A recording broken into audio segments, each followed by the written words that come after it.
Hola, soy Jessie y esto es Leerme, donde cada palabra respira. Los 7 hábitos de la gente altamente efectiva, sexto hábito, segunda parte. La sinergia, principios de cooperación creativa. Sinergia negativa.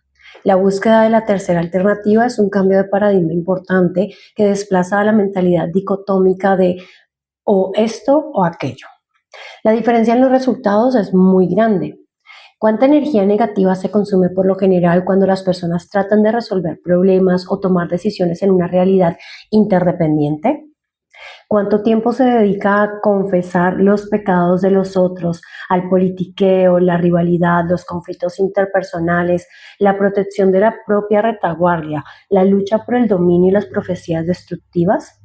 Es como conducir un automóvil con un pie en el acelerador y el otro en el freno.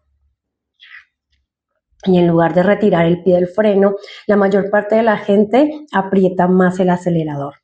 Trata de aplicar más presión, más elocuencia, más información lógica para fortalecer su posición. El problema consiste en que personas altamente dependientes están tratando de tener éxito en una realidad interdependiente. Ellas dependen de la fuerza que obtienen de su posición y procuran una salida del tipo gano-pierdes, o bien ceden a su necesidad de ser populares y caer simpáticas, y sus salidas del tipo pierdo-ganas. Pueden hablar de la técnica de ganar-ganar, pero en realidad no quieren escuchar, quieren manipular y la sinergia no prospera en ese ambiente.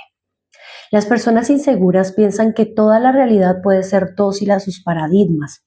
Tienen una gran necesidad de convertir a los otros en clones, de moldearlos con su propio pensamiento. No comprenden que la fuerza misma de la relación reside en que en ella se cuenta con otro punto de vista. Igualdad no es identidad. La uniformidad no es la unidad. La unidad o la identidad suponen complementariedad, no igualdad. La igualdad no es creativa y es aburrida. La esencia de la sinergia consiste en valorar las diferencias. He llegado a creer que la clave de la sinergia interpersonal es la sinergia intrapersonal, es decir, la sinergia interior de cada persona. El corazón de la sinergia intrapersonal está contenido en los principios de los primeros 3 hábitos que proporcionan una seguridad interior suficiente como para asumir los riesgos de ser abierto y vulnerable. Mediante la internalización de esos principios, desarrollamos la mentalidad de abundancia, de ganar-ganar y la autenticidad del 5.º hábito. Uno de los resultados más prácticos de centrarse en principios consiste en que ello nos totaliza, nos integra por completo. Las personas profundamente programadas con un pensamiento lógico, verbal, de hemisferio izquierdo, descubrirán lo totalmente inadecuado que es ese pensamiento para resolver problemas que requieren mucha creatividad.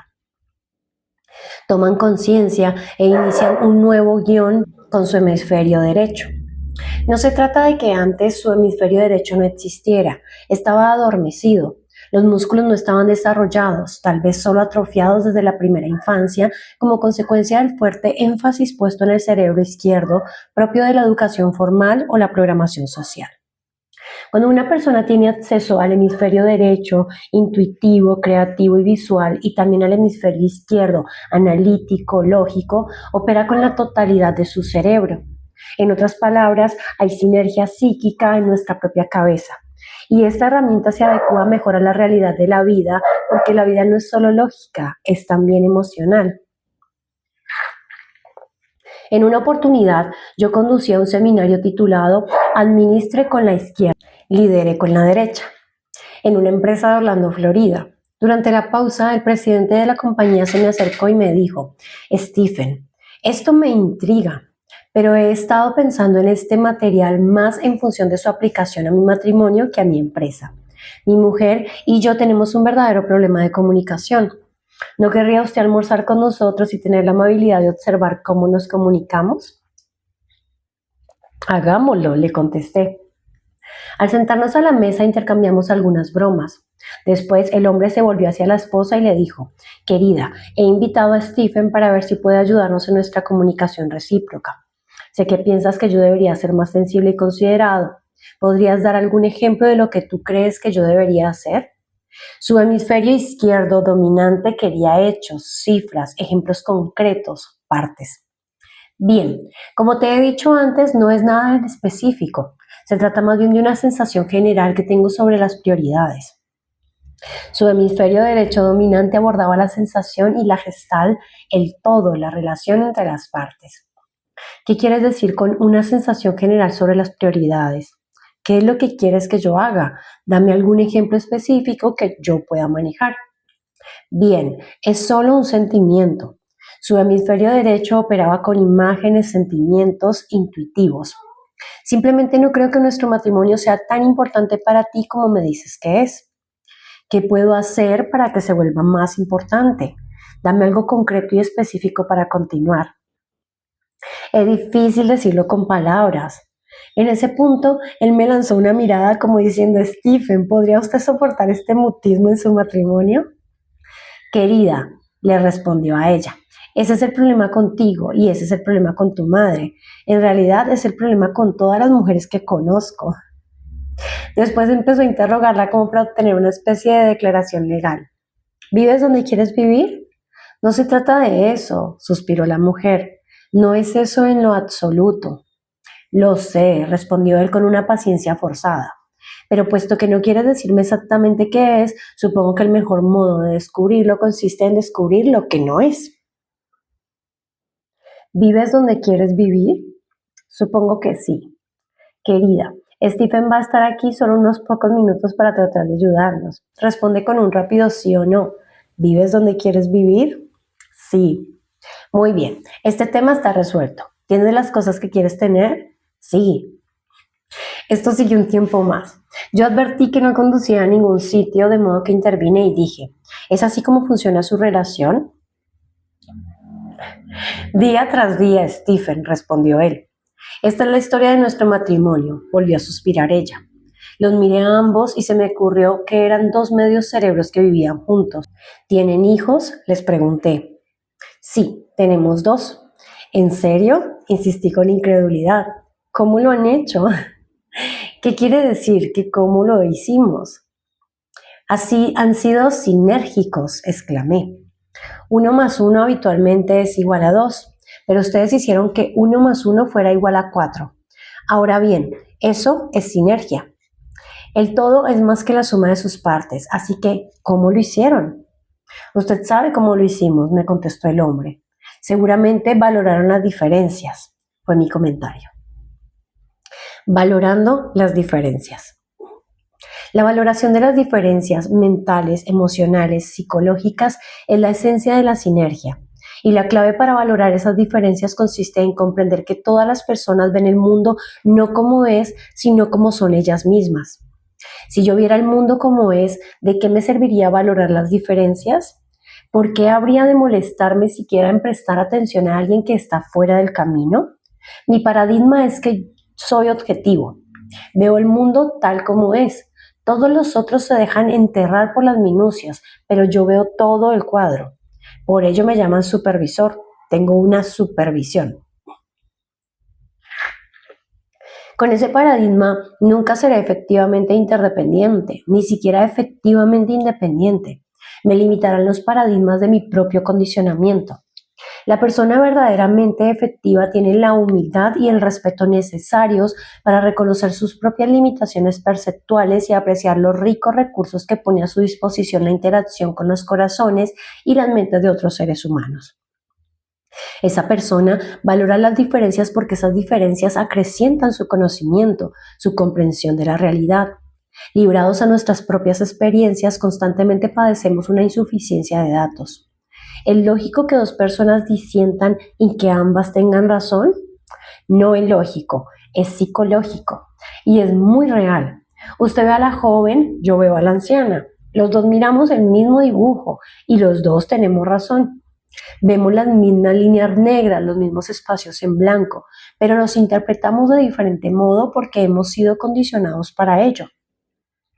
A menos que valoremos las diferencias de nuestras percepciones, a menos que nos valoremos recíprocamente y creamos en la posibilidad de que ambos tengamos razón, de que la vida no sea siempre un o esto o aquello dicotómico, de que casi siempre hay terceras alternativas, nunca podremos trascender los límites de ese condicionamiento.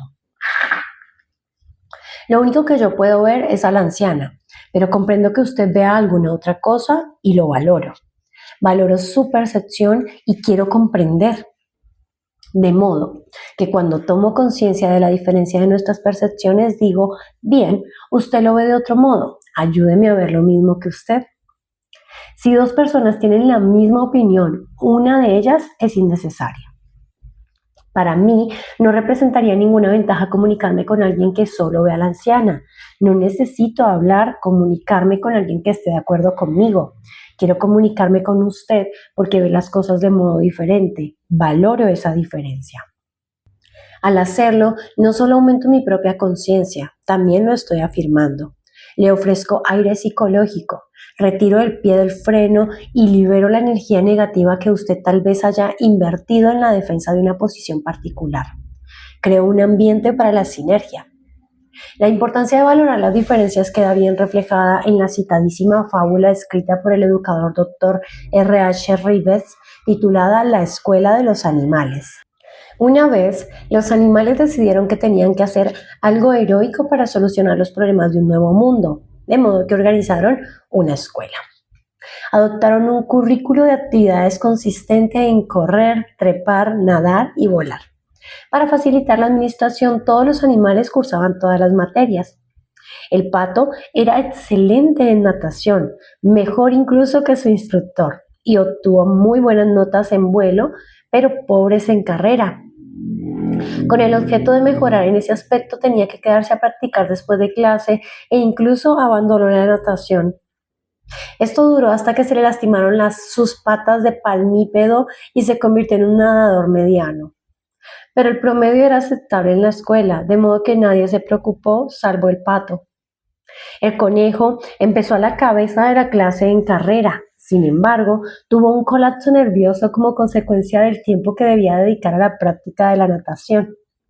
La ardilla trepaba muy bien hasta que comenzó a sentirse frustrada en la clase de vuelo, en la que el maestro le hacía partir del suelo en lugar de permitirle bajar desde la copa del árbol. También sufrió muchos calambres como consecuencia del excesivo esfuerzo y le pusieron apenas un suficiente en trepar y un insuficiente en correr. El águila era una alumna problemática y fue severamente castigada. En la clase de trepar llegaba a la cima del árbol antes que todos los otros, pero insistía en hacerlo a su modo.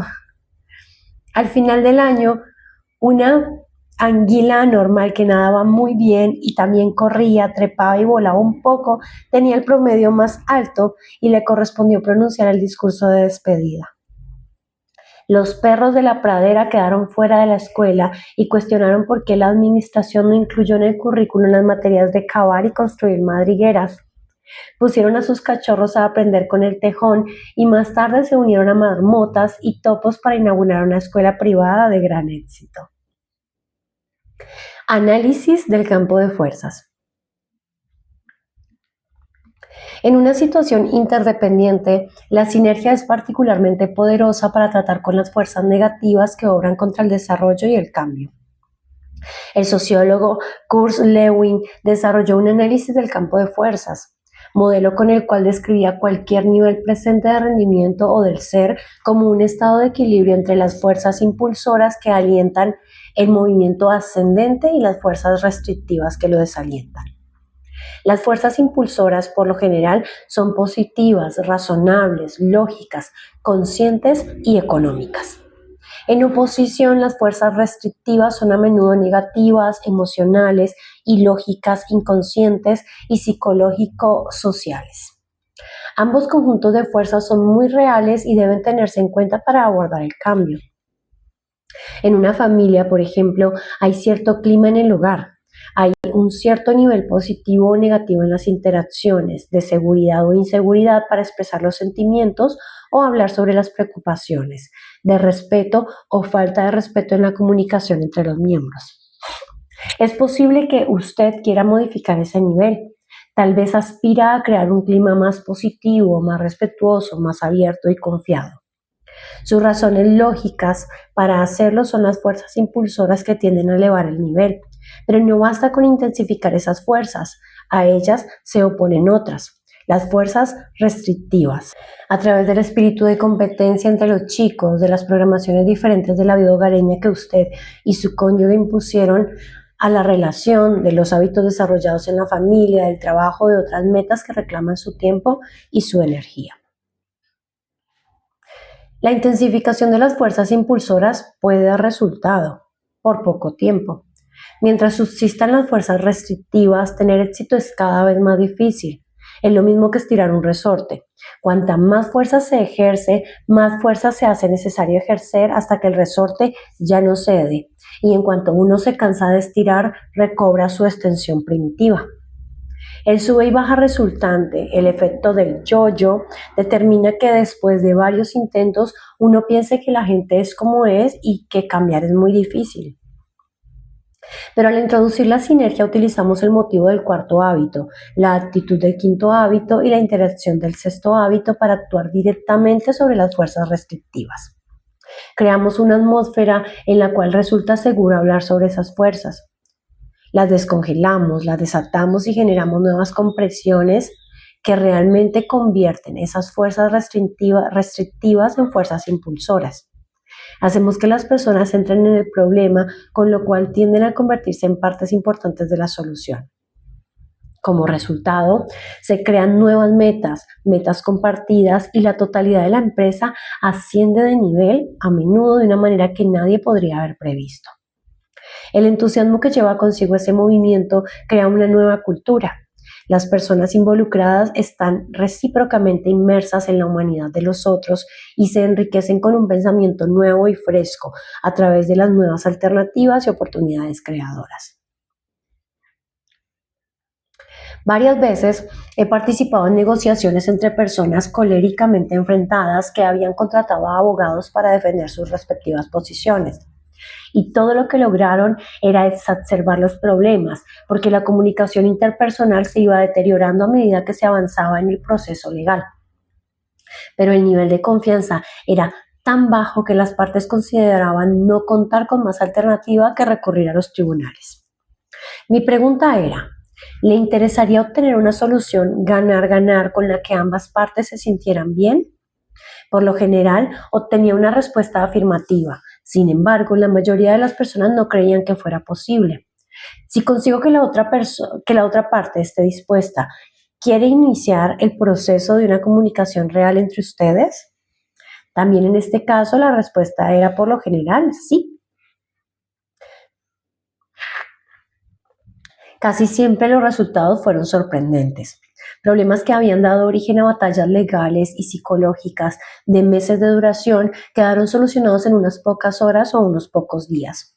Por otro lado, la mayoría de esas soluciones no fueron transacciones de compromiso, fueron sinérgicas, mejores que las propuestas separadas de las partes en pugna.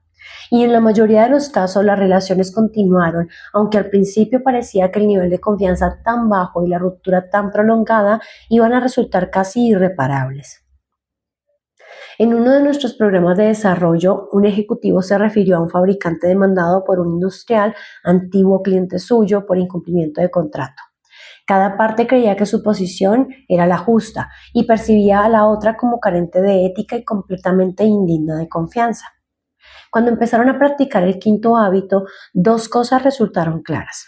Primero, los problemas tempranos de comunicación generaron una incomprensión que más tarde se vio exacerbada por acusaciones y contraacusaciones.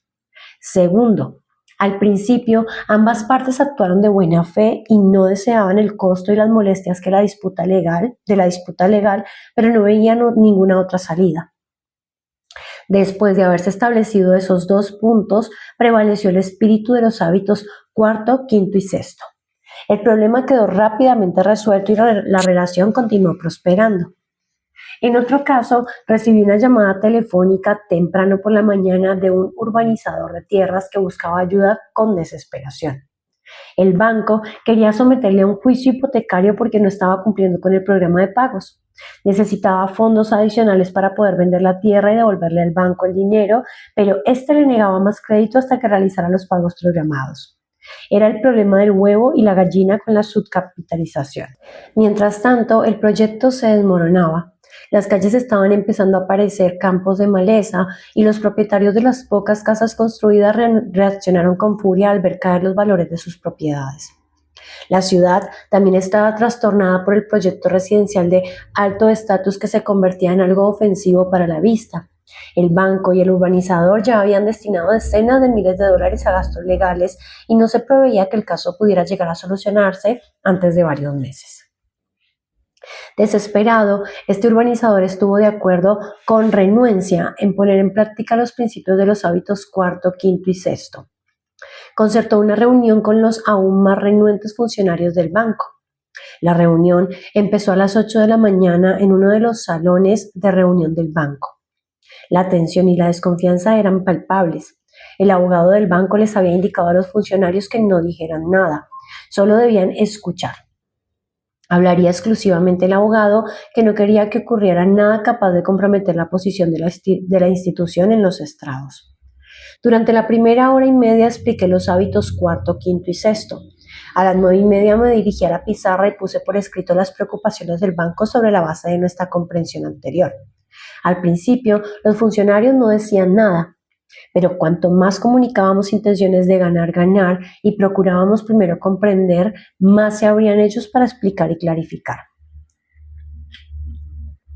Cuando empezaron a sentirse comprendidos, cambió toda la atmósfera y se hizo evidente una sensación de ímpetu, de entusiasmo ante la perspectiva de una solución pacífica del problema. Pasando por encima de las objeciones del abogado, los funcionarios se fueron abriendo aún más, planteando incluso preocupaciones personales. Cuando salgamos de aquí, lo primero que nos dirá el presidente será: ¿conseguimos nuestro dinero? ¿Qué le contestaremos?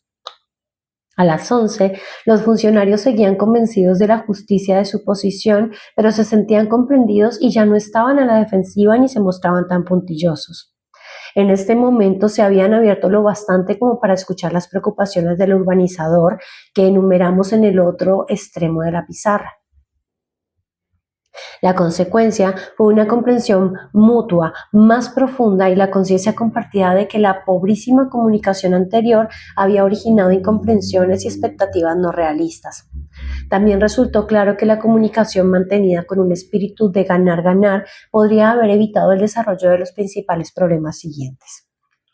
Todos experimentaban una sensación de dolor agudo y crónico, combinada con otra acerca de que se estaba realizando un progreso auténtico, y ello propició una comunicación fluida. Al mediodía, cuando estaba previsto que terminara la reunión, el estado general de la gente era creativo, positivo y sinérgico. Querían seguir conversando. La primera solicitud del urbanizador fue considerada por todos como un inicio de enfoque ganar. Ello se sometió a un proceso de sinergia y perfeccionamiento, y a las 12:45 el urbanizador y los dos funcionarios del banco salieron con un plan para presentarlo juntos ante la Asociación de Propietarios y el gobierno municipal. A pesar de algunas complicaciones ulteriores, se abandonó la disputa legal y el proyecto llegó a una conclusión exitosa.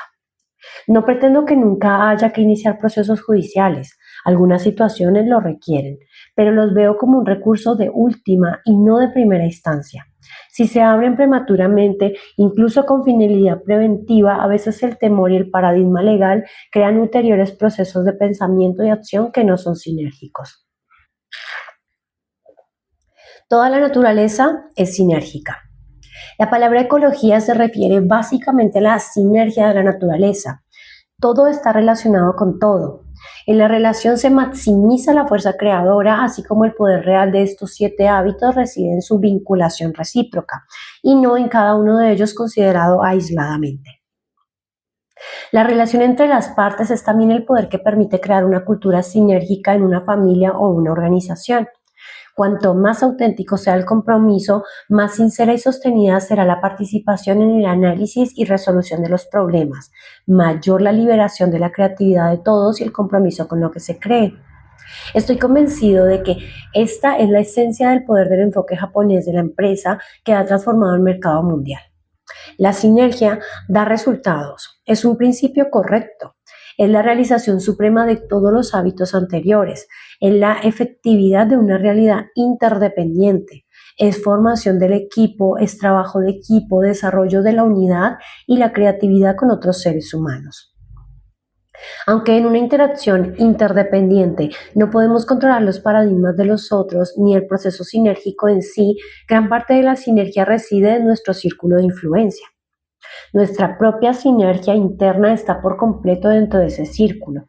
Podemos respetar los dos aspectos de nuestra propia naturaleza, el lado analítico y el lado creativo. Podemos valorar las diferencias entre ellos y utilizar esa diferencia para catalizar la creatividad. Podemos ser sinérgicos dentro de nosotros mismos, incluso en un ambiente muy adverso. No es obligatorio sentirse afectado por los agravios. La energía negativa puede esquivarse dando un paso a un lado. Podemos buscar lo bueno de los otros y utilizarlo, por diferentes que sean de nosotros, para mejorar nuestro punto de vista y ampliar nuestra perspectiva. Podemos mostrar coraje en las situaciones interdependientes y ser abiertos, expresar nuestras ideas, nuestros sentimientos y nuestras experiencias de un modo que anime a los demás a abrirse también a ellos. Podemos valorar las diferencias en otras personas. Cuando alguien disienta de nosotros, diremos: bien, usted lo ve de otro modo. No es obligatorio que estemos de acuerdo con él, simplemente podemos afirmarlo y podemos procurar comprender.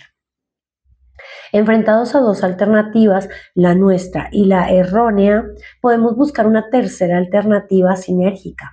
Casi siempre existe esa tercera alternativa. Si la buscamos con una filosofía de ganar, ganar y realmente procuramos comprender, por lo general hallamos una solución mejor para todos los interesados.